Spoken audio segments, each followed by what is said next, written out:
UK corruption. UK corruption. The time limit is 1 hour. Baroness Jones and Molescombe. Thank you very much for coming today. It has been incredibly difficult for me to finalise what I'm going to say this afternoon, simply because I wanted to mention a current fiasco, a current example of corruption, and there were so many popping up, I had to keep delaying what I was putting into my speech. However, I decided to go with the issue of quasi-quieting, because I thought that was a rather nice one. But anyway, the point for me is that political corruption is absolutely endemic in our country, and we really ought to be ashamed of that.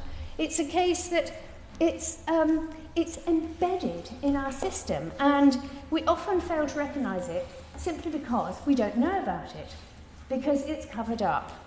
And it does a huge amount of damage. It damages our social fabric, it damages individuals, I would argue, who engage in it, and it's not all about personal greed, it's sometimes about corporate greed, but it is about greed, and it contributes to the growing gap between rich and poor. And of course it also stops us dealing with major issues like poverty, but also our climate emergency.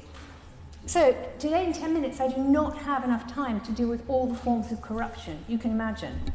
I can't deal with, for example, I can't deal with corruption in the police, in prisons, local government, associated with our borders, within the construction sector, or even amongst Lords' appointments, which of course would be a very rich source of stories about corruption. So I'm going to deal with 4 types of corruption, and there is some overlap.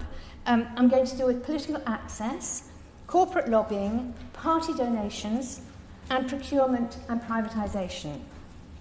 Now, first and foremost, and most